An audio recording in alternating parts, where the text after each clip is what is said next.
ассалому алайкум бинандаҳои азизу арҷуманд.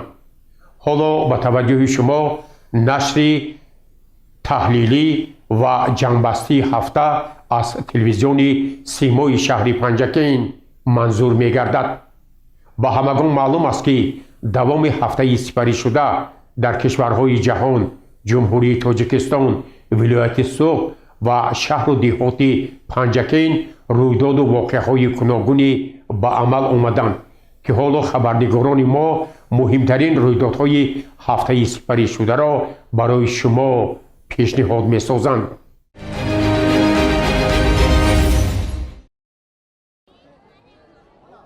ҳаштдахуми майи соли ҷорӣ дар доираи моҳвораи ҷавонон дар шаҳри Панҷакент як чорабинии варзишии бошукӯҳ дави миллӣ ва марафони велосипедронӣ баргузор гардид, ки бо иштироки фаъолонаи сокинон ва муҳити созандаи варзишӣ рӯҳи тоза бахшид. Чорабиниро варзишгарон, донишҷӯёну хонандагон, кормандони корхонаву ташкилотҳо ва сокинони фаъоли шаҳр гармуҷӯйшон оғоз намуданд.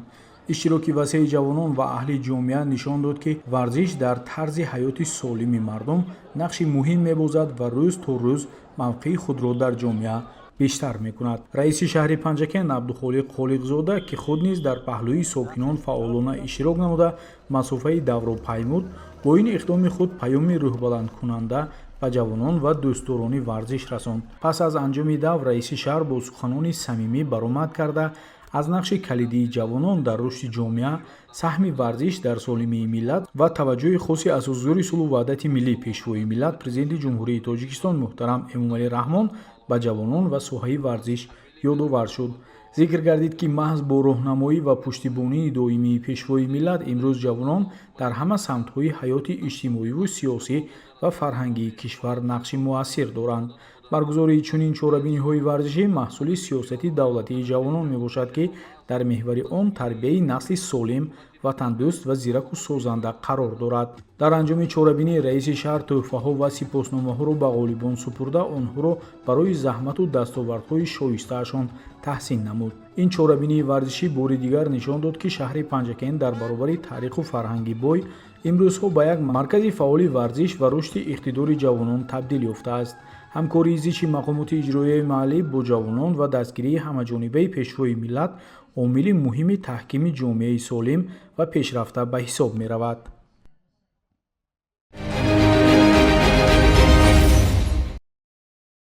ман баъди ҳама завол меоям боз, чун мурғи хуҷастафол меоям боз. агар баъди 1000 сол ёдам бикунед, аз баъди 1000 сол меоям боз. имрӯз дар шаҳри Панҷакент ҳамагон гирд омаданд то ҷашни лоиқро бо ҳам пешвоз бигиранд ва дар ин ҷашн бо ҳам хушӣ бикунанд. ба муносибати 84-умин солгарди зодрӯзи шоир, маҳфили адабию фарҳангӣ бо иштироки доираи васеъи дӯстдорони каломи бадеъ ва ашъори ин шоири ширинкалом дар толори кохи Лоиқ Шералӣ баргузор гардид. баъди маросими гулгузорӣ дар пояи муҷассамаи шоир дар толор, паёми шодбошии мақомоти иҷроии ҳокимияти давлатии шаҳрро бахшида ба рӯзи зодрӯзи Лоиқ Шералӣ, муовини раиси шаҳр Парвина Нақибӣ ба саҳми ҳозирин расонид. баъдан писари Лоиқ Шералӣ, Диловари Шералӣ, барои бузургдошт ва аҷгузорӣ ба пешвои миллат президенти ҷумҳурии Тоҷикистон муҳтарам Эмомалӣ Раҳмон ва ба ҳама ҳамдиёрон барои гиромидошти хотираи шоир изҳори сипос намуд. муовини раиси шаҳри Панҷакент Парвина Нақибӣ зимни суханронии худ зикр намуд, ки шеъри устод Лоиқ бо тозакории бешабоҳат, бо растохезҳои пиндору андеша, бо суннатгароиву суннатшиканиҳои диловарона, бо ишқу армону башорату иршодҳои шоиронаву ошиқона, бо ҷаззоботи инсониву кайҳонӣ, бо пояҳову мояҳои милливу башарӣ, бо рӯҳу фотиҳи офоқтираш дили дӯстдорони сухани волоро шод кардааст. илова гардид, ки устод Лоиқ ҳамон падидаи истисноист, ки бо равоиши бузурги инсониву шоириаш дилҳои ҳамагонро дар инҳисори муҳаббат нигоҳ медорад. дар идомаи маҳфил сарояндагони маҳбуб با سرودهای دلنشین خویش که متن آنها از اشعار لایق شعرعلی می باشد خاطر اشتراکچی آن را بالیده نمودند. گزارش مرتبه رحمان و خیام جورایف.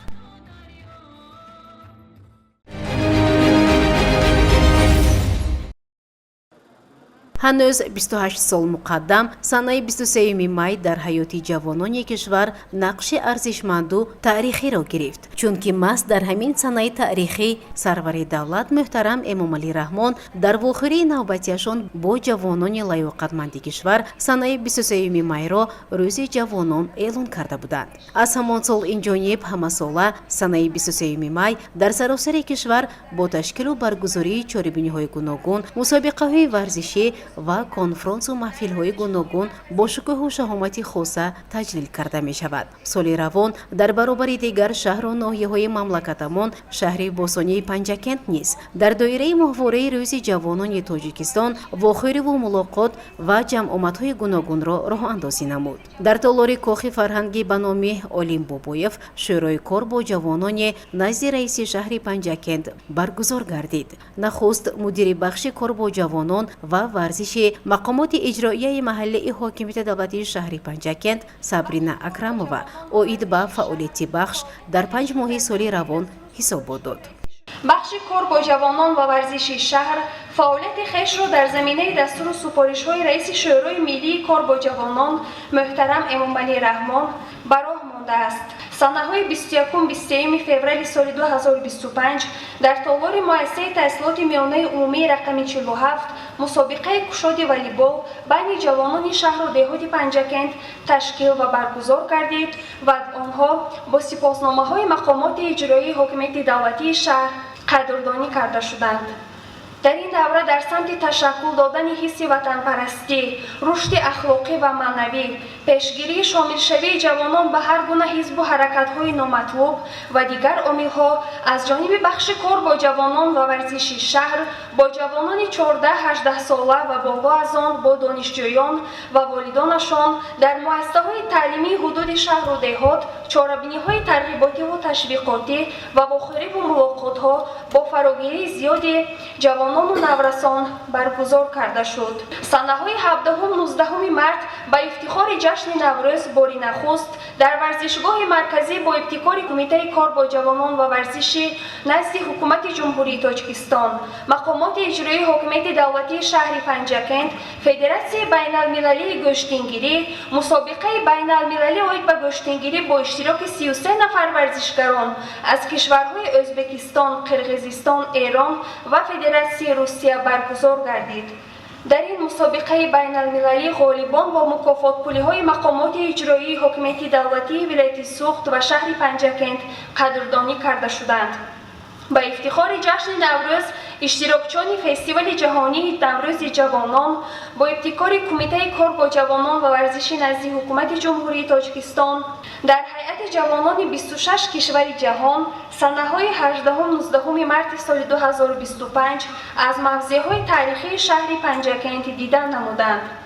раиси шаҳри Панҷакент Абдухолиқ Холиқзода изҳор намуд ки ҳукумати ҷумҳурии Тоҷикистон дар сатҳи баланд бардоштани мақоми ҷавонон дар ҳаёти ҷомеа, фароҳам сохтани шароити мусоид барои таълиму тарбияи онҳо, илму касбомӯзӣ, аз худ кардани забонҳои хориҷӣ ва технологияи муосири иттилоотиву коммуникатсионӣ тамоми шароити зарурӣ муҳайё гардида, ҷиҳати дар амал татбиқ намудани ташаббусҳои ҷавонон заминаи мусоид фароҳам овардааст. пас аз ба имзо расидани қонунҳои амалкунандаи ҷумҳурии Тоҷикистон ва барномаҳои давлатӣ вобаста ба ҷавонон, насли имрӯз дар конференсияҳои зиёди сатҳи ҷумҳуриявию байналмилалӣ, семинарҳои омӯзишӣ, озмуну фестивалҳо, инчунин чорабиниҳои дорои хусусиятҳои иттилоотиву маърифатӣ фаъолона ширкат варзида, номбардори давлату миллат гардиданд. ҷавонони банангу номуси кишвар имрӯзҳо дар ҳаёти сиёсӣ, фарҳангӣ, маънавӣ ва ободонӣ дар сатҳи маҳал,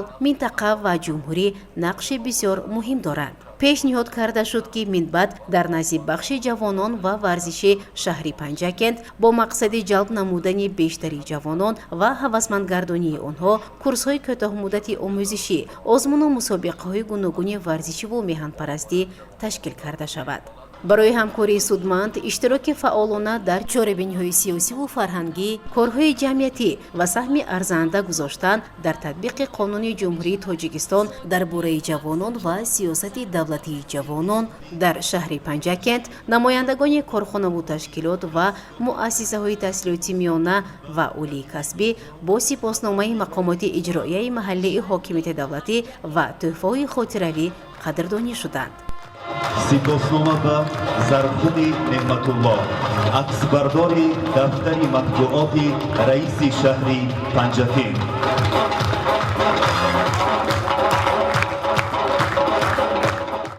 шӯрои кор бо ҷавонони назди раиси шаҳри Панҷакент бо садо додани суруди миллӣ анҷом ёфт. гузориши Муъиниса Атамуллоева, Хаём Ҷӯраев ва Шоҳусайн Солеҳов.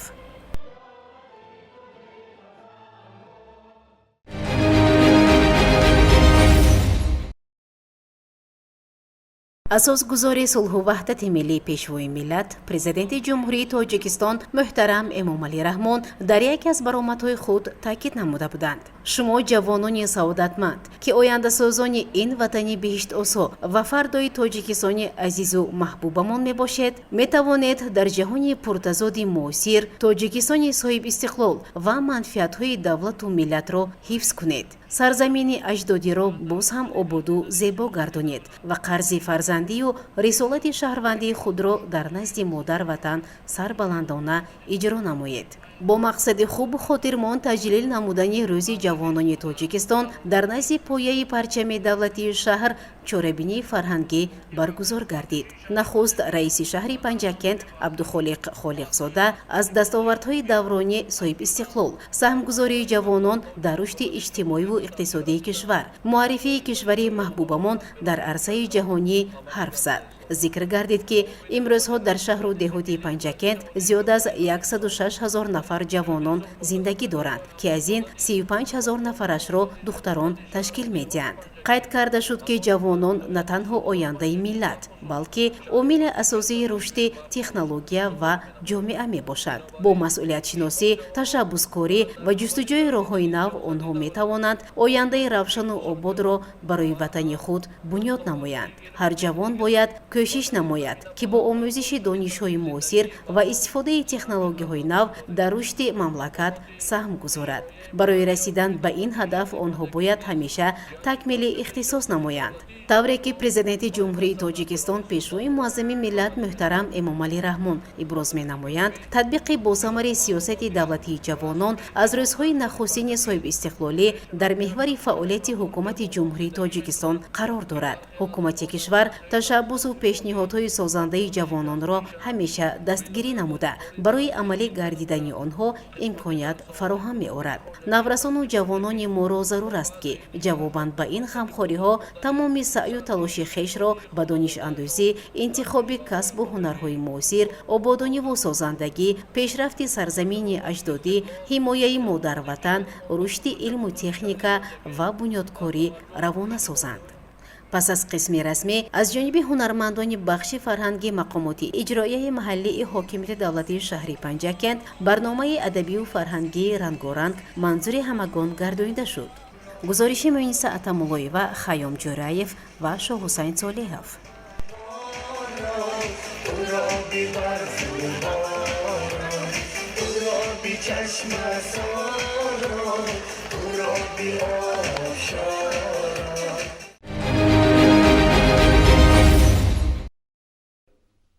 пилапарварӣ соҳаи сердаромади мамлакат буда, дар бозори ҷаҳонӣ талабот ба он зиёд аст. рушди соҳа дар амалӣ намудани ҳадафи чоруми стратегии кишвар, саноатикунонӣ бо суръат, нақши созгор дорад. кишоварзони шаҳри Панҷакент низ ба парвариши кирми пила диққати махсус дода, тибқи шартнома соли равон 680 қутӣ кирми пиларо ба парвариш гузошта, истеҳсоли 25,8 тонна маҳсулоти хоми саноатиро ба нақша гирифтанд ва ҳоло парвариши кирми пила хуб ҷараён дорад. дар ҷараёни шиносоии раиси шаҳр Абдухолиқ Холиқзода аз рафти парвариши кирми пила дар хоҷагии деҳқонии равоти ҷамоати деҳоти Амондара иттилоъ дода шуд, ки ҳоло деҳқонони хоҷагии парвариши 11 қутӣ кирмакро тибқи қоидаҳои агротехникӣ ба роҳ мондаанд. аз ҷумла узви ҳамин хоҷагӣ Фотима Зокирова, ки дар ин кор таҷрибаи ғанӣ дорад, ҳар сол ҳосили фаровон ба даст меорад. дар умум хоҷагиҳои деҳқонии ҷамоати деҳот ҳоло парвариши 80 қуттии кирмакро ба роҳ мондаанд ва он бо хӯрока таъмин буда, аз рӯи мушоҳидаи мутахассисон инкишофаш мӯътадил аст.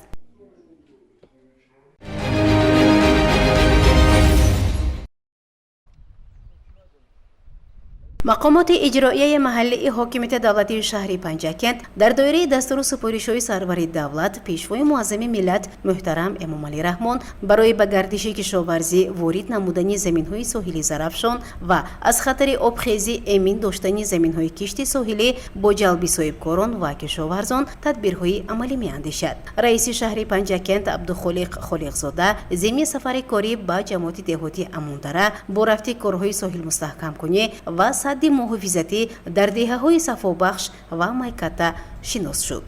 иттилоъ дода шуд, ки дар соҳили дарёи Зарафшон дар деҳаи Сафобахш бо саҳмгузории сокинон ва соҳибкорони буронмарзӣ дар масофаи беш аз 500 метр садди муҳофизатӣ бунёд намуданд ва ҳамасола онро бо кашонидани санг, гузоштани сепоя мустаҳкам менамоянд. ин имкон медиҳад, ки беш аз 300 гектар заминҳои кишти соҳил, ки асосан шолӣ кишт карда мешавад, аз хатари обхезӣ эмин нигоҳ дошта шавад. дар деҳаи Майката низ корҳои соҳилбандии дарёи Зарафшон имрӯзҳо бо маром идома дошта. ҳамчунин сокинони ин деҳа ҳоло дар масофаи беш аз 300 метр аз чашма тавассути лӯлаҳо ба деҳа оби полезӣ меоранд. ёдовар мешавем, ки хатти оби пешинро дар ин мавзеъ сел корношаям карда буд. раиси шаҳри Панҷакент Абдухолиқ Холиқзода ба ташаббускорони ин иқдомҳо арзи сипос карда тавсия дод, ки ҳамаи деҳқононе, ки дар заминҳои соҳилӣ ба кишту кор машғул ҳастанд, ба корҳои соҳилбандӣ ва мустаҳкам намудани садҳои мавҷуда ҷалб карда ин корҳо то мавсими обхезии дарё анҷом дода шавад.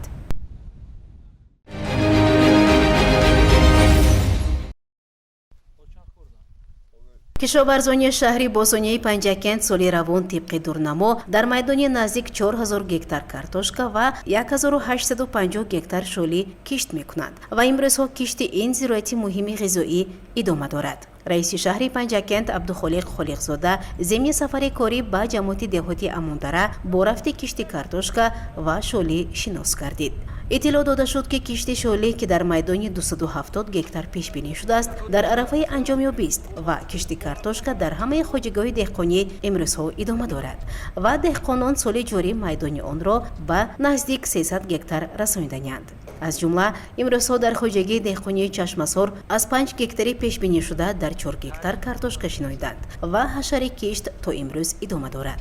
дар маҷмӯъ то ин муддат дар хоҷагиҳои деҳқонии ҳудуди ҷамоати деҳотӣ Амондара дар зиёда аз 100 гектар картошка кишт карданд. раиси шаҳри Панҷакент Абдухолиқ Холиқзода дар суҳбат бо роҳбарияти ҷамоати деҳот ва хоҷагоҳи деҳқонӣ барои вусъат додани кишти картошка ва иҷро кардани нақшаи пешбинишуда дастуру супоришҳо дод.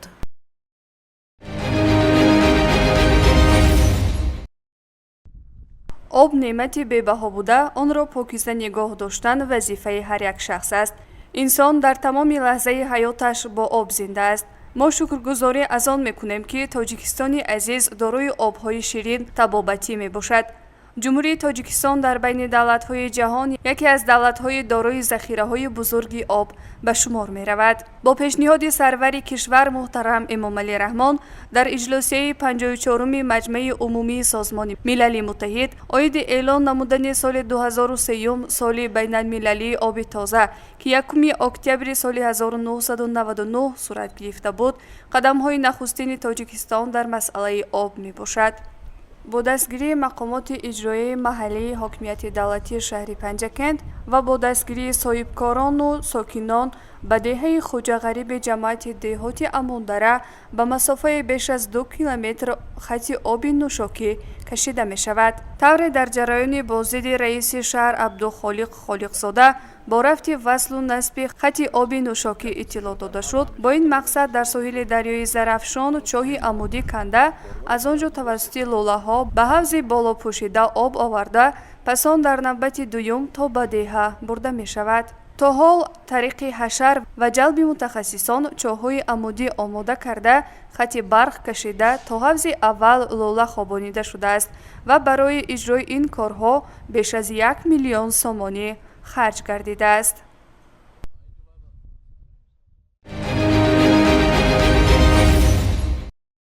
طبق دستور سفارش‌های اساسگذاری صلح و وحدت ملی پیشروی ملت، پرزیدنت جمهوری تاجیکستان محترم امامعلی رحمون، رئیس شهری پنجکند عبدخالق خالقزاده یک چند نفر سابقه‌داران کسب و کاری گوناگون را عیادت نمود. رئیس شهر ضمن ملاقات صمیمی با سابقه‌داران دهه دشت قاضی اظهار داشت که کارنامه‌های آنها در صحیفه‌های طلایی تاریخ ثبت گردیده پیوسته غمخوری‌های دولت و حکومت نسبت چنین نفران فداکار عملی می‌گردد. طالبای میرزا حافظی 77 ساله سابقه‌داری ساحه نقلیات راننده میباشد. نفر دیگر باشد طالبای میرزا حمید 80 ساله بوده آموزگار مؤسسه تحصیلات میانه عمومی رقمی 49. عیادت شدگان از دستگیری‌های دائمی مقامات اجرایی و حاکمیت دولتی شهری پنجکند سرفراز بوده چنین دستی دعا برداشتند. جناب عالی اساسگذاری صلح و وحدت تاجیکستان این کس خوازنده، این کس بنیادگر می باشند. جناب عالی دائم صحت سلامت باشند، در سری مردم تاجیکستان سربلند باشند. مقامات اجرایی و حاکمیت دولتی شهری پنجکند پیوسته تلاش می‌نماید تا سابقه‌داران نفرانی امکانیتشان محدود و بیمارانی برجامانده را عیادت نموده و پیام‌های شادباشی سروری دولت و رئیس ولایت سوخت را به ایشان رساند.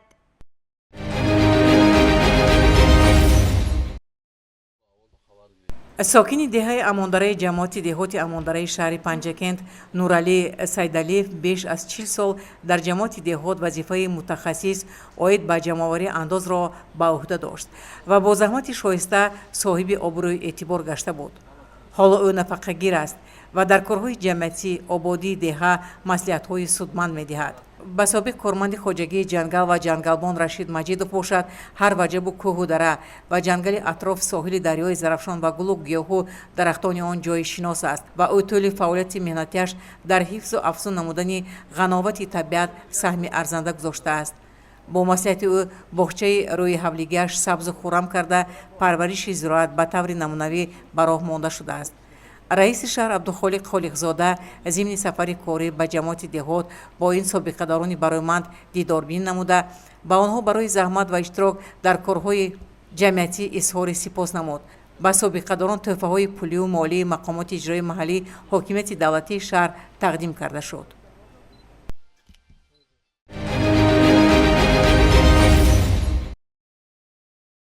дар доираи сиёсати иҷтимоии роҳбарияти давлат ва бо дастгирии мақомоти иҷроияи ҳокимияти давлатии вилояти суғд ва шаҳри панҷакент дар деҳаи боғчаи ҷамоати деҳотӣ шинк сохтмони бинои нави мактаб ба ҷои муассисаи таълимии рақами 113 ки дар ҳолати садамавӣ қарор дошт идома дорад.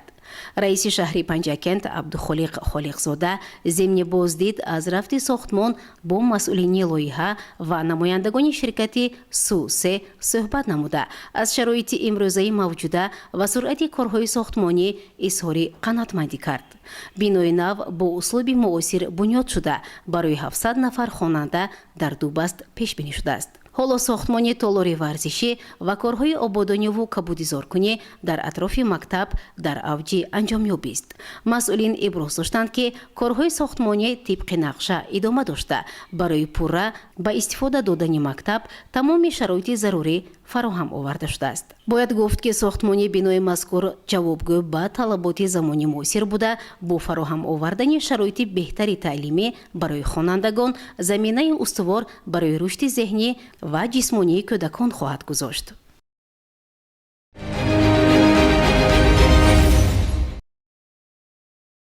бо мақсади фароҳам овардани шароити мусоиди таълимӣ дар минтақаҳои навбунёд дар деҳаи хушдараи ҷамоати деҳоти шинк сохтмони муассисаи нави таълимӣ бо маром идома дорад. раиси шаҳри Панҷакент Абдухолиқ Холиқзода зимни боздиди корӣ аз ин мавзеъ бо рафти иҷрои корҳои сохтмонӣ аз наздик шинос гардид. Бино ба иттилои масъулон, ин муассисаи таълимӣ аз 12 синфхона иборат буда барои қабули 480 нафар хонандагон дар 2 баст пешбинӣ шудааст. имрӯзҳо бинокорони ширкати сохтмонии Су-3 дар марҳалаи бардоштани деворҳои ин бино қарор доранд. сохтмончиён таъкид намуданд ки ҳамаи масолиҳи зарурии сохтмонӣ муҳайё буда корҳои сохтмонӣ бо маром дар муҳлати муайяншуда бо сифати аъло анҷом дода мешавад. من یارف یارم احمد رئیس محله ده خوشترم باشم. چخیلی که میبینید در اینجا با دستگیری جناب عالی محترم امام علی رحمان، با دستگیری رئیس ولایت رجب احمدزاده، با دستگیری رئیس شهر در اینجا مکتبی یک آشیانه بخشیده به 35 سالگی استقلالیت جمهوری تاجیکستان به استفاده میدهیم. این حال کارا دیده شده که خدا خط 50-60% بچودگی حاضر 15 نفر کارگراساس خدا خط با کارگر زیادتر میکنیم. پیشبینی میگردد که با انجام پورای این طرح طلبات اهالی دهه نوبنیادی خوشتره به مؤسسه تعلیمی معاصر تبدیل یافته محیطی با صفت تعلیمی برای نسل نورس فراهم خواهد شد. بنیاد چنین مؤسسه‌های تعلیمی در دهات دوردست شهادت توجه دائمی حکومت جمهوری تاجیکستان بر رشد ساحه معارف و تأمین امکانیت‌های برابر برای همه کودکان میباشد. дар маҳаллаи навбунёди деҳаи навобуди ҷамоати деҳоти лоиқ шералӣ бо дастгирии мақомоти иҷроияи маҳаллии ҳокимияти давлатии шаҳри Панҷакент ва бо ташаббусу саҳмгузории сокинон сохтмони пули мошингузар идома дорад. раиси шаҳр Абдухолиқ Холиқзода зимни боздид аз ҷараёни корҳои сохтмонӣ изҳор дошт, ки маҳаллаи нав дар канори соҳи селравии Зебон ҷойгир буда дар фасли боришот гузар аз он ҳам барои сокинон ва ҳам барои воситаҳои нақлиёт хатарзо ва душвор мебошад. ба хотири рафъи ин мушкилот бо мусоидати мақомоти маҳаллӣ заминҳои сохтмон омода карда шуд ва ҳоло фаъолон ва сокинони маҳалла таҳкурсии ду тарафи пулро месозанд. ҳамзамон корҳои бехатарсозии канорҳои сой бо ҷиддият идома дорад. сокинон барои пешбурди сохтмон тамоми масолиҳи заруриро аз ҷумла болопӯши оҳаниро омода карданд ва ҳамарӯза даҳҳо нафар ихтиёран ба ҳашар баромада зери назорати мутахассисон корҳои сохтмонро пеш мебаранд. раис шаҳр ба сокинон ва фаъолони маҳалла барои ин иқдоми шоиста изҳори сипос намуда таъкид кард, ки сохтмони пул бояд то фарорасии фасли тирамоҳ ба анҷом расонида шавад. ин пули нав на танҳо рафтуомади осонро таъмин мекунад, балки барои амнияти сокинон ва рушди инфраструктураи маҳалла низ нақши муҳиме хоҳад дошт.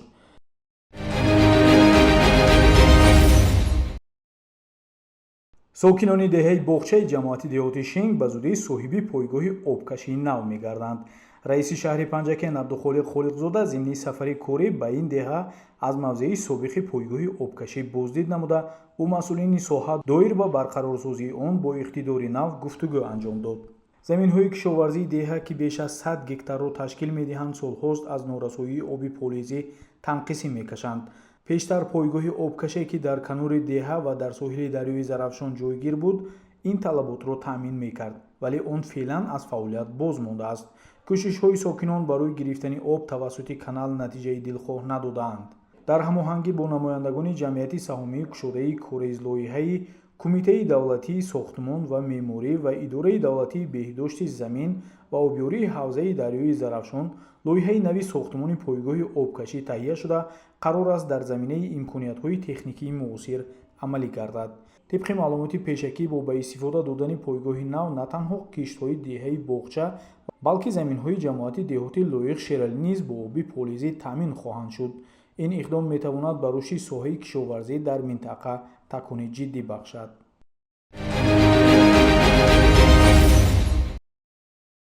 با افتخار از احترامی بلند شهر پنجکент 70-سالگی یکی از فرزندان فرزانه‌اش شاعر، آموزگار، روزنامه‌نگار و خادم فعال فرهنگی اسماعیل ظریفی را جشن گرفت. به این مناسبت رئیس شهر پنجکент عبدخالق خالقزاده استاد را به حضور پذیرفته با صمیمیت و مهر او را با جشن زادروز تبریک نمود. ضمن ملاقات رئیس شهر از سهم ارزشمند اسماعیل ظریفی در رشد ادبیات تاجیک و تربیت نسل نورس یادآور شده خدمت‌های چندین ساله او را در صحنه علم و ادب матбуот ва ҳаёти ҷамъиятӣ махсус таъкид кард. ӯ изҳор дошт ки исмоил зарифӣ бо ашъори пурмуҳтаво, тарҷумаҳои муфид аз адабиёти классикӣ ва муосир, фаъолияти пурсамар ҳамчун рӯзноманигор ва омӯзгор ба ҳайси шахсияти фарҳангӣ ва ватандӯст мавқеи устуворро дар миёни ҷомеа касб намудааст.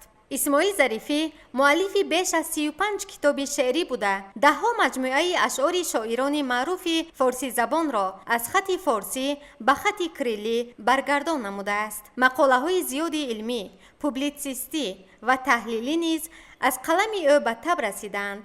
ӯ соҳиби китобхонаи нодир дар шакли воқеӣ ва маҷозӣ буда, имрӯз ба ҳайси раиси бахши панҷакентии иттифоқи нависандагони тоҷикистон, узви садорати иттифоқи нависандагони тоҷикистон ва узви созмони рӯзноманигорони кишвар фаъолият дорад.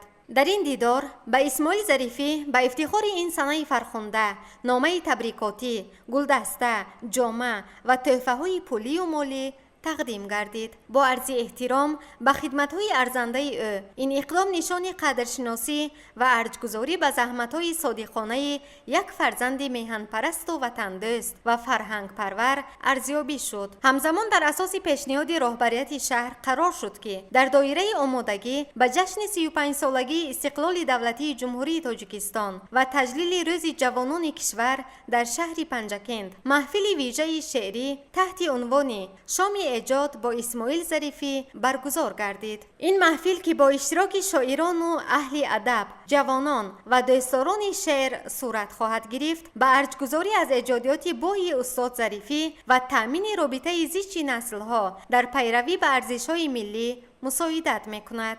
гузориши Дилафрӯзи Ҳафиз ва Шоҳҳусайн Солеҳов.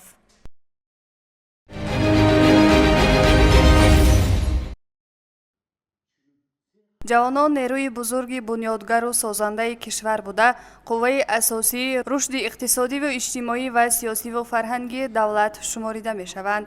Асосгузори сулҳу ваҳдати миллӣ, пешвои миллат, президенти ҷумҳурии Тоҷикистон муҳтарам Эмомалӣ Раҳмон доимо дар баромадҳои хеш қайд менамоянд ки ҷавонон ояндасози давлату миллатанд. Президенти кишвар муҳтарам Эмомалӣ Раҳмон барои ҷавонон дар кору бахшҳои гуногун шароити мусоид фароҳам оварда, баҳри инкишофи ватани азизамон маҳз пешниҳодҳои ҷавононро доимо дастгирӣ менамоянд. дар доираи моҳвораи ҷавонон бахшида ба рӯзи ҷавонони Тоҷикистон дар кохи ба номи Устод Лоиқ чорабинии фарҳангӣ таҳти унвони муждаи ҷавонӣ бо иштироки муовини раиси шаҳри Панҷакент Мурод Шукурзода, раиси кумитаи иҷроияи ҳизби халқии демократии Тоҷикистон дар шаҳри Панҷакент Мастона Муродзода ва фаъолони ҳизб, ҷавонони фаъол, намояндагони ташкилоти ҷамъиятии ҷавонон, созандагони ватани кумитаи иҷроияи ҳизби халқии демократии Тоҷикистон дар шаҳри Панҷакент баргузор гардид. дар оғози чорабинӣ муовини раиси шаҳри Панҷакент Мурод Шукурзода суханронӣ намуда аз дастгириҳои ҳукумати мамлакат таҳти роҳбарии хиратмандонаи пешвои муаззами миллат муҳтарам Эмомалӣ Раҳмон нисбат ба қишри ҷавони кишвар ёдоварӣ намуд. ӯ дар суханронии худ қайд намуд ки ҷавонон бояд дастуру ҳидоятҳои пешвои миллатро сармашқи асосии кору пайкор ва фаъолияти ҳамарӯзаи худ қарор диҳанд. афкору андешаи тозаи онҳо ба роҳ ёфтани ақоиду амали гурӯҳҳои тундраву ифротгаро дар фазои ватан имкон надиҳад. ҷавононро мебояд амнияти давлат ва шарафу номуси ватандориро ҳимоя карда, худро аз ҳама хавфу хатарҳои номатлуби ҷаҳони муосир эмин нигоҳ доранд ва парчамбардори ин сарзамин, марзу бум ва кишвари муқаддасамон бошанд. талошҳои пайвастаи ҷавонони имрӯзаи мо ҷиҳати иштироки фаъолона дар рушду нумӯи кишвари азизамон бовар ба он месозад ки ҷавонони мо бо ҳисси баланди худшиносиву худогоҳии миллӣ ва ифтихор аз давлату давлатдорӣ дар оянда низ тамоми нерӯи худро барои ҳифзи дастовардҳои истиқлолият, таҳкими давлатдорӣ, ваҳдати миллӣ, сулҳу субот, рушди минбаъдаи иқтисодиву иҷтимоии ватани азизамон ва устувор гардонидани мавқеи он дар қатори кишварҳои мутараққӣ сафарбар менамоянд. сипас раиси кумитаи иҷроияи ҳизби халқии демократии Тоҷикистон дар шаҳри Панҷакент Мастона Муродзода суханронӣ намуда иброз дошт ки имрӯз дар даврони рушди технология нақши ҷавонон ҳамчун саромадони ин соҳа равшан аст. Аз бахшҳои инноватсия то ба илмҳои муҳандисӣ ва омӯзиши забонҳои хориҷӣ ҷавонони тоҷик қадам ба сӯи комёбиҳои сатҳи ҷаҳонӣ мегузоранд. бо дастгирии давлат ва бо истифода аз барномаҳои давлатӣ ки барои рушди ин соҳаҳо равона шуданд, ҷавонони Тоҷикистон тавонистанд худро ҳамчун рақибони глобалӣ муаррифӣ кунанд. пешрафти кишвар аз заҳмат ва истеъдоди ҷавонон вобаста аст ва тавре ки президент гуфтанд, бовар дорам ки ҷавонони ватандӯсти мо минбаъд низ бо илму донишҳои замонавӣ, касбу ҳунарҳои муосир ва саъю талоши навҷӯёнаи худ барои рушди илму инноватсия ва боз ҳам таҳким ёфтани нуфузи кишварамон дар арсаи байналмилалӣ саҳми арзишманд мегузоранд. дар хотимаи чорабинӣ ба як қатор ҷавонони фаъол аз ҷумла ба омӯзгорони ҷавони донишкада ва коллеҷу литсейҳои шаҳр, хонандагони фаъоли муассисаҳои таълимӣ, сипосномаи Кумитаи иҷроии Ҳизби Халқии Демократии Тоҷикистон дар шаҳри Панҷакент тақдим карда шуд. сипас дар охир аз ҷониби ҳунармандони бахши фарҳанг чорабинии фарҳангӣ бо сурудҳои ватандӯстона табъи ҳозиринро шод намуд. гузориши шодонаи ҳамроҳ ва Хаём Ҷураев.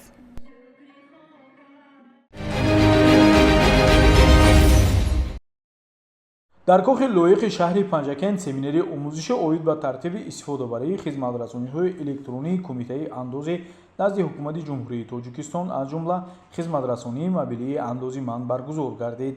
дар чорабинӣ намояндагони сатҳи вилоятии мақомоти андоз ширкат варзида иштирокчиёнро бо тартиб ва имкониятҳои хизматрасониҳои электронии андоз шинос намуданд. бо сухани ифтитоҳӣ Ҷамолзода Зоҳиршоҳ, сармутахассиси раёсати андоз дар вилояти Соғд, баромад намуда таъкид дошт ки гузариш ба низоми рақамӣ яке аз афзалиятҳои стратегии соҳаи андоз буда дар коҳиши монеаҳои бюрократӣ, шаффофият ва самаранокии фаъолияти соҳибкорон нақши калидӣ мебозад. сипас Назарзода Муродҷон, сармутахассис ва Расулов Мухторҷон, мутахассиси пешбари раёсати андоз дар вилояти Соғд, вобаста ба тартиби сабти ном дар низоми андозиманд, иҷрои ӯҳдадориҳои андозӣ тавассути телефонҳои мобилӣ ва тарзи пешниҳоди ҳисоботҳо дар шакли электронӣ маълумоти муфассал пешниҳод намуданд. ҳамзамон Бозоров Ғайрат, муовини сардори нозироти андоз дар шаҳри Панҷакент, дар бораи вазъи ҷорӣ ва таҷрибаи татбиқи хизматрасониҳои рақамӣ дар сатҳи шаҳр маълумот дода зикр кард ки аксари андозсупорандагони маҳаллӣ аллакай ба низоми электронии ҳисоботдиҳӣ пайвастаанд. зимни баргузории семинар иштирокчиён аз ҷумла соҳибкорон, муҳосибон ва шаҳрвандони фаъол саволҳои худро дар бораи равандҳои ба қайдгирии дастрасӣ ба платформа, тартиби пардохти андозҳо ва аҳамияти иттилоотӣ матраҳ намуда посухҳои муфассал ва равшан гирифтанд. ҳадафи асосии баргузории чунин чорабиниҳо баланд бардоштани сатҳи маърифат ва дастрасии шаҳрвандон ба хизматрасониҳои давлатӣ дар шакли электронӣ, инчунин боз ҳам шаффофу содда кардани равандҳои андозбандӣ ва дастгирии соҳибкории хурдумиёна мебошад.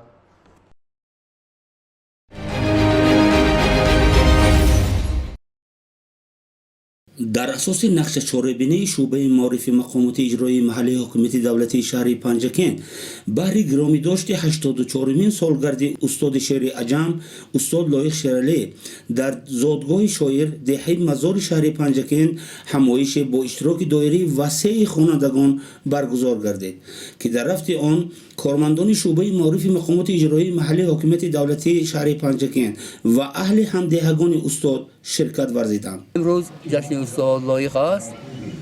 хонандагону омӯзгорони муассисаҳои таълимии ҷамоати деҳоти Лоиқ Шералӣ имрӯз ҷамъ омаданд то ёдбуди устод Лоиқро бикунанд, шеъри ӯро бихонанд, азбар мекунанд ва дар ҳаёт барои худ истифода мебаранд. зодрӯзи устод муборак. дар ҳамоиш хонандагон аз муассисаҳои таълимии минтақа аз ашъори ноби шоири зиндаёд устод Лоиқ Шералӣ шеърҳо қироат намуданд. ман хонандаи синфи неҳи ай мактаби 82 деҳаи баҳори ҷамоати Лоиқ Шералӣ мебошам. ман шукрона аз он мекунам ки устод Лоиқ Шералӣ дар деҳаи хурдаки ки мазор ки дар онҷо зодгоҳи устод мебошад ба дунё омаданд. мо шукргузор аз онем ки устод Лоиқ Шералӣ зиндагии худро дар ин ҷо гузаронида дар ин ҷо тамоми асарҳои худро эҷод кардааст. استاد لایق شرالی نام مزار شریف را به کل تاجیکستان آدمان تاجیکستان شهرتی به اندازه و بالای برداشته است.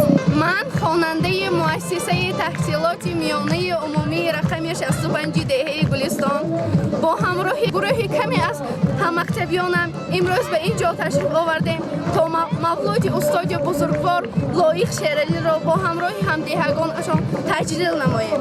من افتخار از آن دارم که به زادگاهی چنین استاد بزرگ قدم نهادم و در مولود ایشان شعر قرائت نمودم. شایان خد است خوانندگان بغیر از قرائت‌های شعر اینچنین از زندگی نامه استاد نمایشنامه‌های کوتاه پیشنهاد حاضرین گردانده خاطر اشتراکچیان را شاد نمودند. سال روان با فرمایش مدیر معارف مقامات اجرایی محلی حکومت دولتی شهر پنجکن مقصد الله عثمان زاده آزمون و چاره‌بینی‌ها در تمام مؤسسه‌های تعلیمی برای گرامی داشت اشعار استاد لایق شرالی در سطح بلند گذرانیده شد.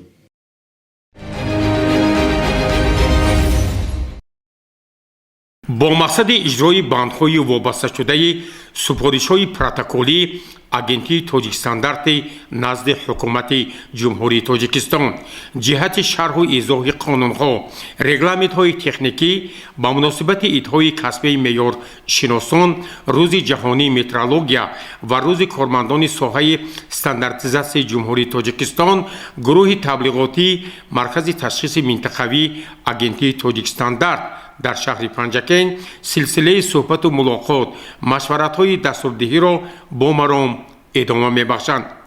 аъзои гурӯҳи таблиғотӣ сардори шӯъбаи нозироти савдо амонқулов шокир, сардори шӯъбаи ба меъёрдарории техникӣ ва стандартонӣ нурмаҳмадов алишер, мутахассиси иттилоотӣ, гурӯҳи хабарнигории телевизиони симо дар бозору фурӯшгоҳҳо, ошхонаю тарабхонаҳо, корхонаҳои саноатӣ, муассисаҳои таълимӣ бо тоҷирону фурӯшандаҳо, истеҳсолкунандагон, шаҳрвандон моҳияти талаботи қонунҳои регламентҳои техникии соҳаи стандартҳои давлатиро ки ҳадафи онҳо ҳимояи ҳуқуқи истеъмолкунандагон, таъмини сифати молу маҳсулот, риояи қоидаҳои савдо ва омили рушди соҳибкорӣ мебошад, тавзеҳ дода ҳамзамон аз онҳо даъват карданд ки дар самти омӯзишу иҷрои стратегияи давлатии муқовимат бо коррупсия дар ҷумҳурии тоҷикистон барои давраи то соли 2003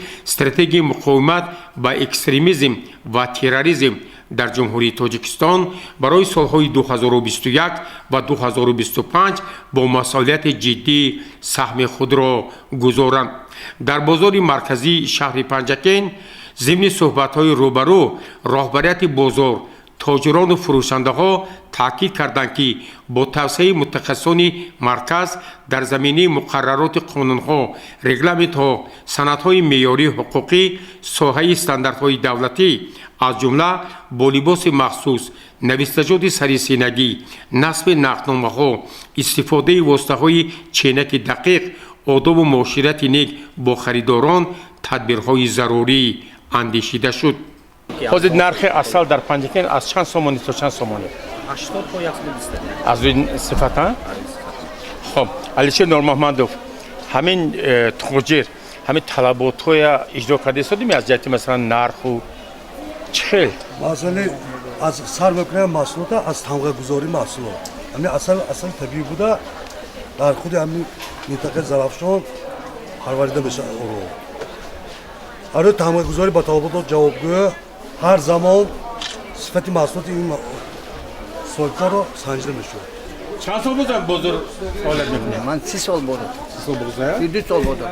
чӣ хел шароити бозор ба? шароити бозор нафт худо ба шукр арзони ободи ҳама чиз. ҳамин аз тоҷикистанда пештон мегирем сӯҳбат мекунем? ҳа албатта. чӣ хел ёрдам мекунад? ёрдам масалан гирем мо ҳар вақт нарху навоя мо номераши нависта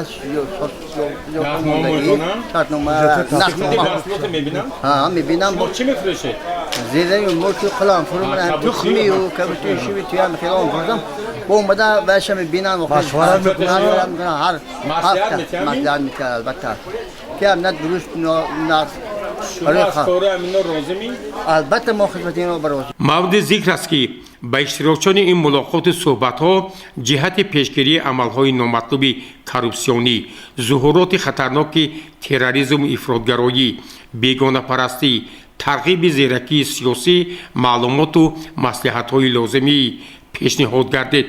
با گروه تبلیغاتی ضمن ملاقات صاحب ملکان و کارمندان آشخانه شاهروخ مغازه سرس تاکید کردند که برای به طلبات استانداردهای دولتی مطابق ساختن بناها، تالارها، تعمیر و تجهیزاندن آنها با میز و کرسی، آشپزخانه مرتب، صفت بهتر نمودن خدمترسانی، راهبریت و متخصصان مرکز تشخیص منطقوی آگنتی تاجیکستاندارت شهر پنجکند مساعدت کردند.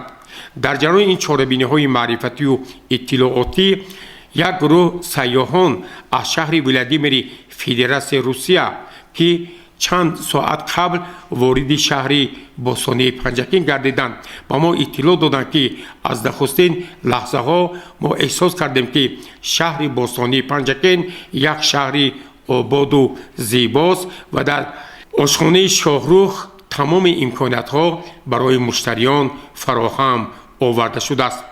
در کارخانه استحصالی محصول که اساساً برای خوانندگان مؤسسه‌های تعلیمی لباس‌های مکتبی آماده می‌سازند، توجه راهبریت و چهوران اساساً به تامین اشیاء خام خوشصفت معیاری، دوختن لباس‌های شیرین و زیبا جلب گردید. سرور جمعیت دارای مسئولیتش محدود محصول اسدالله عنایتوف اظهار داشت که در اساس فرمایش مؤسسه‌های تعلیمی تا به امروز 100,000 عدد یعنی 30,000 مجموع لباس‌های مکتبی برای سال نو خوانش آماده می باشد. عین زمان در کارخانه 45 نفر دوزندگان به فعالیت استحصالی مشغول بوده. روزهای نزدیک به کارگاه نو کرته‌های مکتبی باز 15 نفر دوزندگان با جای کاری دائمی تامین می شوند. سرور کارخانه گفت که در زمینه توصیه‌های کارمندان مرکز تشخیص منطقوی آگنتی تاجیکستاندارت که شهر پنجکند متاع، رشته، دیگر اشیاء خام با صفت اساساً از جمهوری ترکیه خریداری می شود. اعضای گروه تبلیغاتی از راهبریت و چهوران دعوت کردند که در صورت آموزش و عملی سازی قانون و معیارهای مقرر شده امکانات‌های استحصالی گسترش بیابد. شماره فرمایشگران و مشتریان به مراتب زیاد می گردد. راهبریت بازار مرکزی، فروشگاه‌ها، کارگاه‌های صنعتی محصول به مأموریت اعضای گروه تبلیغاتی مرکز برای شرح و ایضاح قانون‌ها، استراتژی‌ها و پیشنهاد توصیه‌های سودمند سپاسگزاری کردند. فعالیت گروه تبلیغاتی ادامه دارد. گزارش عباس همراهزاده و شاه حسین صالحوف.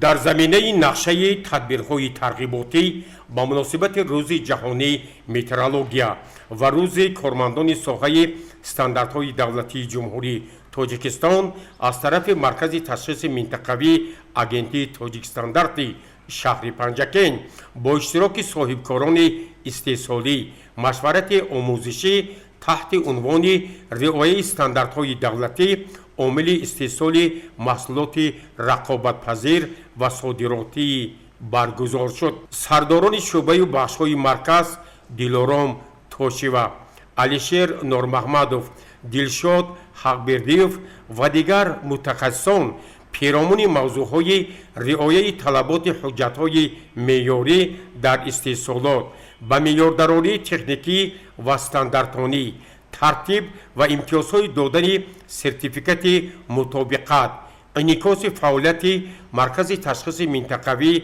آگنتی تاجیکستاندارت شهر پنجکند توسط واسطه‌های اخبار عامه در اساس طلبات قانون‌ها، رگلامنت‌های تکنیکی، سندهای معیاری و حقوقی ساحه استانداردهای دولتی معلومات مفصل دادند.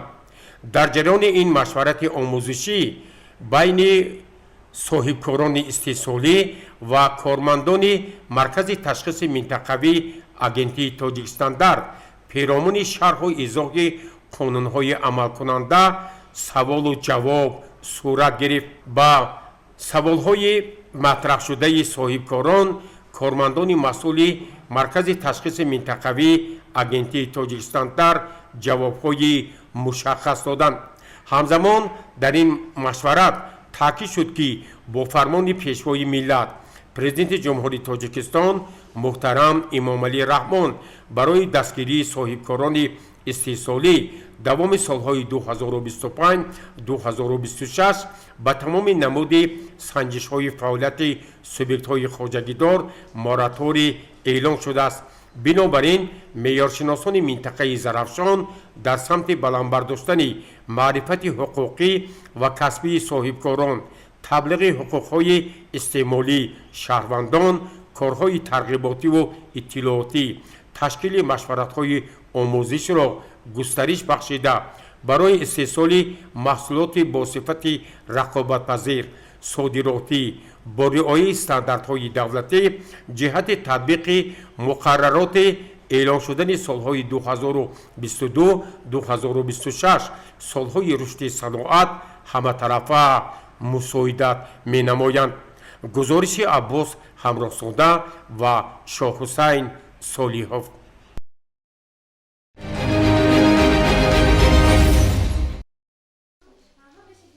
ҳамасола 20 май дар саросари тоҷикистон содирӯзи шоири халқии тоҷикистон лоиқ шералӣ ҷашн гирифта мешавад. дар толори китобхонаи марказӣ ба ифтихори 84-солагии шоири халқии тоҷикистон лоиқ шералӣ маҳфили шеърхонӣ таҳти унвони шоири маҳбуби миллат бо иштироки китобдорон, хонандагони фаъоли китобхонаи марказӣ ва китобхона филиалҳои шаҳр баргузор гардид. дар маҳфил хонандагон аз ашъори лоиқ шеърҳо, ғазалҳо, рубоиҳоро бо маҳорати баланд қироат намуданд. бачагиям бекасу танҳо гузашт, бо дарафт бо хӯшачиниҳо гузашт, доман аст аз хӯша пур аз домани саҳро гузашт. ту монанди замин танҳо имода, ту монанди замин якто имода, заминро ҳар қадар чун моли меросӣ миёни ҳамбасо тақсим кардам. замини сахти кӯҳистон дили нармам ато кардааст, дурустам ҳар ки мехоҳад хато андар хато кардааст. хоҳам ба ҳама роҳравон роҳи сафед, хоҳам ба ҳама шомравон субҳи умед, хоҳам ки ҳама барои дунё бошанд чун сабзами якҷои замину хуршед. шукр гӯям зиндагиро бо ҳама шиҳину таб, шукр гӯям зиндагиро бо ҳама неку бадаш, шукр гӯям қисматамро бо ҳарчи ҳасту нест, шукр гӯям бахтро бо омаду ноомадаш. ҳоло ки ман ҷавонам, дунё пур аз ҷавонист, ҳар ҷо ки по гузорам он ҷо пур аз ҷавонист. ҷавонему хушиҳои ҷавониро намедодем, ба ёди зиндагониро намедонем, ба сай дил ташнагонӣ меҳрубониву навозишҳо, вале худ дилбариву меҳрубониро намедонем. аз ҷониби баромадкунандагон қайд гардид ки меҳри лоиқ ва муҳаббат ба шеъри баландпояи ӯ кайҳост ки марзи тоҷикистон ва дигар кишварҳои форсизабонро убур кардааст. бузургии устод лоиқ шералӣ дар он аст ки ашъори сурудааш ҳамагӣ ҳамнавои дили мардум, таъсирбахш ва хеле зиёд ширину равонанд. боз мехоҳам ки аз нав кӯдакиам нодон шавам, боз мехоҳам ки аз нав кӯдаки гирён шавам, бар сари занӯи модар боз бишинам даме, гирьяму хандам сарамро сила бинмояд ҳаме. чу аз модар ба дунё омадам ман, маро дар гаҳвора баста буданд, сари гаҳвораям биншаста ёрон برایم نامی لایق جسته بودن. مادرم میگفت دایم وقتی خواب کن البته با پهلوی راست. آن همه کاری که نیت میکنی سر بکن با قوه بازوی راست. نمی ارزد برای مال منصب برادرزاده را بفریبد برادر. چو ما فرزند کوههای بلندی به ما پستی نمیزیبد برادر. ایا مادر مداری من تو بودی، گلی اول بهاری من تو بودی. نخوش کد چشمه شعر و سرودم، زیبست سرچشمداری من تو بودی. ҳадафи чорабинӣ тарғиб ва ташвиқи осори пурғановати лоиқ шералӣ, баланд бардоштани завқи мутолиа дар байни хонандагон, инкишофи маърифати адабӣ дар ҷомеа мебошад. дар охир сармутахассиси китобхонаи марказӣ ҷалилова чорабиниро ҷанбаст намуда ба хонандагон барои иштирокашон дар ин маҳфил изҳори сипос намуд. гузориши шодонаи ҳамроҳ ва шоҳҳусайн солиҳов.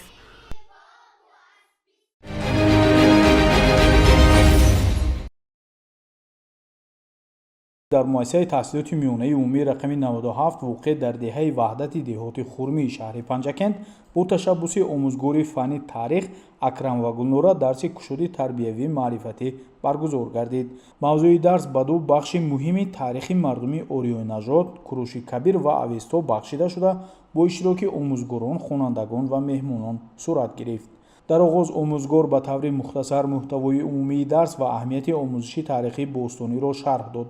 сипас тавассути пешниҳоди маълумотҳои таърихӣ суратҳо ба шогирдон дар бораи ҳаёт ва фаъолияти Куруши Кабир, поягузори давлати ҳохоманишон, маълумоти муфассал пешниҳод шуд.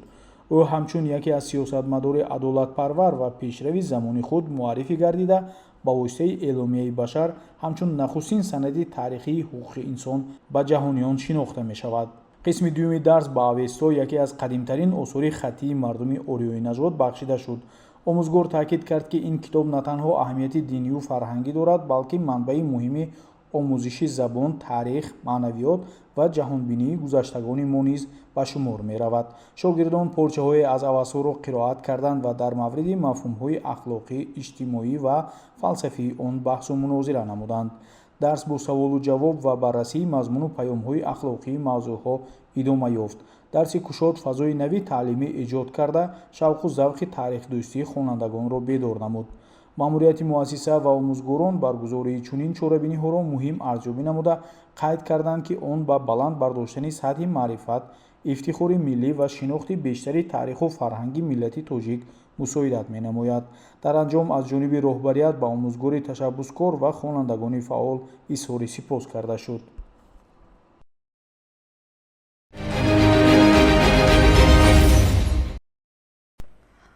боқӣ раҳимзода шоири маъруфи тоҷик аст, ки барои саҳми бузурги худ дар адабиёти тоҷик ба ҷоизаи давлатӣ ба номи рӯдакӣ ва унвони шоири халқии Тоҷикистон қадр шудааст.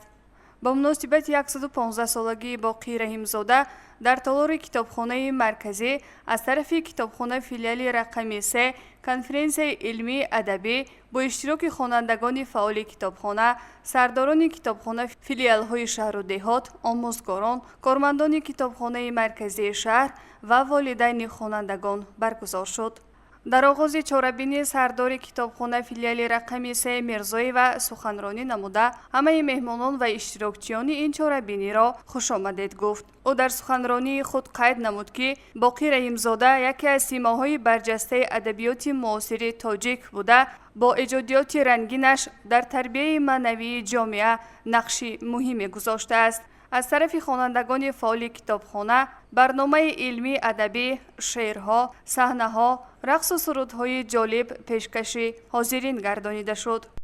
диля таронаҳо саро ба васфи мавсими баҳор, биёр соқиё қадаҳ навоз мутрибо дутор, нигар ба чашми ошиқӣ ба тарафи боғу бӯстон, зи як тараф ҷамоли ёру як тараф хурӯши кор, нигар табиати мутеъ ба зери ҳукми коргар, кашида лавҳа зарбакӯҳу дашти ин диёр, гирифта лова ҷомро зи сархушӣ ба тори сар, بناشه رقص کرده و سبا گرفت دستار درخت و سبزه دمن زیگو هموده پیرهن بسد نمود در چمن کشیده قد هر کنار چون بخش سرنجش خود از شوق سر کشیدم شیپوری فشر خلقم باری دیگر کشیدم هر قطره جبینش با شیر برکشیدم آره به رشته نز دور و گوهر کشیدم تا بخشم از برایش خلق بزرگ بارد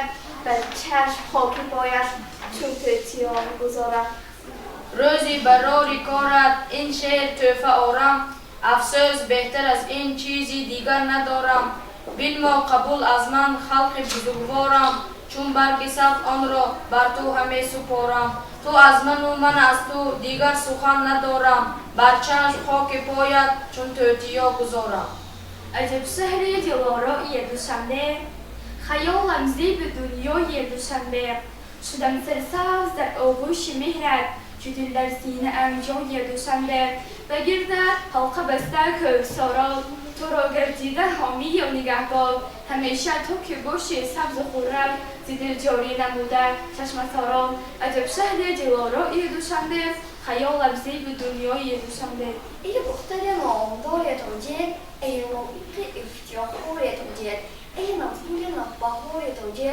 پرورده تو رو دیار توجه روزی که شومیت این دیارت در جنگ دلیری و برورت گفتیم که آفرین بخورد با دوزخرت همیشه یارد در انجام چاره‌بینی کارمند کتابخانه مرکزی محمدی و پروینه بار دیگر همه اشتراکچیان را به این چاره‌بینی خوشامدید گفته جهت اشتراک آنها در چاره‌بینی مذکور منتداری خویش را اظهار نمود.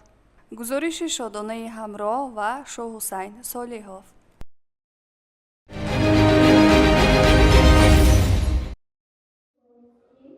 در تالار مؤسسه تحصیلات میانه عمومی رقمی 3 به مناسبت 115 سالگی شاعر خلقی تاجیکستان برنده جایزه دولتی به نام عبدالله رودکی باقی رحیمزاده محفل علمی و ادبی برگزار گردید. باید ذکر کرد که این محفل با اقدام آموزگار فن زبان و ادبیات تاجیک زاریک و سرایا تحت عنوان سرودم شاهد مهر و وفا و عهد و پیمانم با اشتراک آموزگاران و خوانندگان صنف‌های 3A 5A 7B و 9B برگزار شد. باقی رحیمزاده سنه 15 می سال 1990 در دهه سارباغ ناحیه غرب رشت حاضرت تولد یافته است. سال 1931 در آموزگاری سمرقند تحصیل کرده است. بعداً در مکتب‌های ناحیه غرب همچون آموزگار کار و فعالیت خود را آغاز نموده سال 1941 فاکولته فیلولوژی دانشکده دولتی آموزگاری دوشنبه را ختم نمود. او اشتراکچی جنگ بزرگ وطنی است. از سال 1948 مشاور جوانان ایجادکار تاجیکستان بوده است و در این جبهه کارهای شایان را به سامان رسانیده است. او میان مردم همچون شاعر صحبت‌آرا و محفل‌آرا احترام خاص دارد. آثارش لبریز غایه‌های عالی وطن‌دوستی و اینترنشنالی، دوستی و روابط خلق‌ها، اندیشه‌های والای گومانیستی بوده. اشعار ابیات گوناگونش همیشه ورد زبان خرد و کلان است. با بسیار نشان و افتخارنامه‌های حکومتی سرفراز شده است. برنده جایزه دولتی تاجیکستان به نام عبدالله رودکی، جایزه کمسمالی لنین تاجیکستان، صاحب عنوان فخری شاعر خلقی تاجیکستان و افتخارنامه‌ها سرفراز شده است. او 30 ینوری سال 1980 از عالم درگذشت. خوانندگان از اشعار باقی رحیمزاده پارچه‌های شعری قرائت نمودند. آدابی گفتگو را وا کرده پیشی چشمم دنیای آرزو را سود برای مردم بخشنده بین امو را در راه بخت یابی معنای جستجو را زین بزرگ هستی مثل پدر معلم در عالم معانی همراه بر معلم در گرد و داری هستی گفتی که با هنر شب بر افت سر کشیدی از قهر با خبر شب از دانش زمانت پیوسته بهره‌ور شب در حفظ خلق و کشور فرزند نامور شب زین را بزرگ هستی مثل پدر معلم در عالم معانی همراه بر معلم. تقدیر نسل ملت بر ذمه تو بار است، زین بیشتر به دنیا دیگر چه اعتبار است. آموزگار آنگه ممنون و بختیار است، شاگردی با وفایش بر خلق افتخار است. زین را بزرگ هستی مثل پدر معلم، در عالم معانی همراه بر معلم. صحنه‌چه از روزگار شاعر از جانب خوانندگان نمایش داده شد. آتش تمام پخته صحرا از آن تو، هر نوآموزی کار تو تنها از آن من، در خانه انتظار نشستن از آن من، لیک بعد کار پختنی شد با از آن تو. آن سایه های فارم و سمخین از آن من، کیفی صفای چیدن طلا از آن تو، شب تا برای خوردن خفتن از آن من، در پختزار راحت فردا از آن تو. پول یافتن برای مداوات از آن تو، خط دویدن و پول یافتن برای مداوات از آن من، تعریف پخته و وعده و شب از آن من، اجرای کار قول پلانها از آن تو. خوانندگان صنف‌های بالایی با یک مهارت از اشعار استاد باقی رحیمزاده سرودها سراییده با رقص‌های زیبا محفل علمی و ادبی را خیلی خاطرمان گذرانیدند. در برگزاری محفل علمی و ادبی سهم آموزگاران ورزیده مؤسسه تحصیلات میانی عمومی رقم 3 آموزگاران فن زبان و ادبیات تاجیک نور و ذوالخمار و زریک و سریا خیلی نظررس است.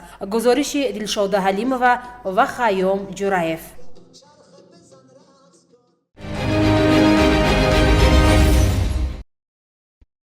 واقعاً هفته‌ای که سپری گردید در خاطرات ما با رویداد واقعه‌های گوناگونش ثبت خواهد شد. اینک هفته نو آغاز می‌یابد. ما به همه شما بینندگان عزیز و ارجمند در هفته نو پیش از همه تن صحت، خانه آباد، بخت و سعادت و موفقیت‌ها در همه جاده‌های زندگی آرزو می‌کنیم و من امید می‌کنم که مردم پنجکنت باستان در راه تطبیق سیاست سازنده اساسگذار صلح و وحدت ملی پیشوای ملت پرزیدنت جمهوری تاجیکستان محترم امامعلی رحمان سهم ارزنده خویش را می‌گذارند و ما همگان جشن فرخنده 35مین سالگرد استقلال دولتی جمهوری تاجیکستان را سزاوار استقبال می‌گیریم. سلامت و سربلند باشید.